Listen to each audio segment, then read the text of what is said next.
अब महामहिम राष्ट्रपति आदरणीय द्रौपदी मुर्मू जी देश में संविधान को, लोकतंत्र को बचाने के लिए और आदिवासी जनजाति समाज के उत्थान के लिए काम करेंगी। पूरा देश ये उम्मीद कर रहा है। और सबसे बड़ी बात ये है कि लोकतंत्र में, चुनाव में जब दो धड़ों के बीच चुनाव होता है तो स्वाभाविक है सब लोग जो अपने अपने विचारधारा की लड़ाई लड़ रहे हैं वो अपने अपने उम्मीदवारों के पक्ष में वोटिंग करते हैं। लेकिन जब चुनाव परिणाम आ जाता है, तो वोटिंग हुआ तो कुछ विधायकों ने किया, किसने किया, ये तो गुप्त मतदान था, कोई व्हिप भी जारी नहीं था। इसलिए अब ये पीछे छूट गया। महत्वपूर्ण ये है कि देश को प्रथम आदिवासी महिला राष्ट्रपति मिल गई। अब इसी पर चर्चा हो तो ज़्यादा बेहतर।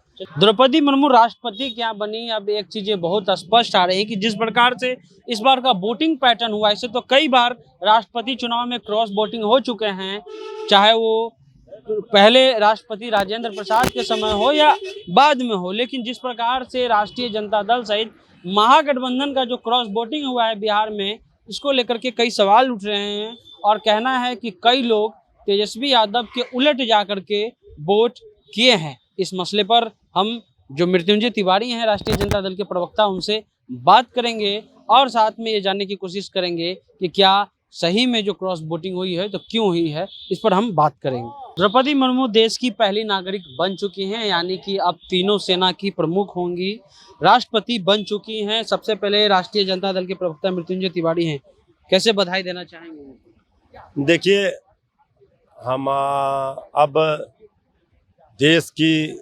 राष्ट्रपति के रूप में आदरणीय द्रौपदी मुर्मू जी पहली आदिवासी महिला बनी है।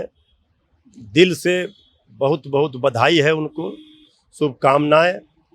अब महामहिम राष्ट्रपति आदरणीय द्रौपदी मुर्मू जी देश में संविधान को, लोकतंत्र को बचाने के लिए और आदिवासी जनजाति समाज के उत्थान के लिए काम करेंगी। पूरा देश ये उम्मीद कर रहा है। और सबसे बड़ी बात ये है कि लोकतंत्र में, चुनाव में जब दो धड़ों के बीच चुनाव होता है तो स्वाभाविक है सब लोग जो अपने अपने विचारधारा की लड़ाई लड़ रहे हैं वो अपने अपने उम्मीदवारों के पक्ष में वोटिंग करते हैं।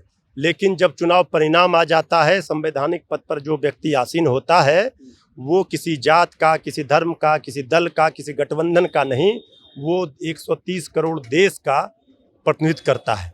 तो अब आदरणीय द्रौपदी मुर्मू जी पूरे देश की राष्ट्रपति हैं। उनको सब लोग, पूरे देशवासी खुश हैं, उनको बधाई दे रहे हैं, उनको शुभकामना दे रहे हैं। और लेकिन एक सवाल ये होगा सर कि यशवंत सिन्हा जी और द्रौपदी मुर्मू का वोट अगर देखा जाए तो लगभग 1000 का अंतर है। लेकिन अब कहा जा रहा है कि कई क्रॉस वोटिंग भी हुए हैं और जिसमें महागठबंधन के भी कुछ विधायक। देखिए, हमने कहा कि अब ये महत्वपूर्ण नहीं है, ये कोई मायने नहीं रखता है।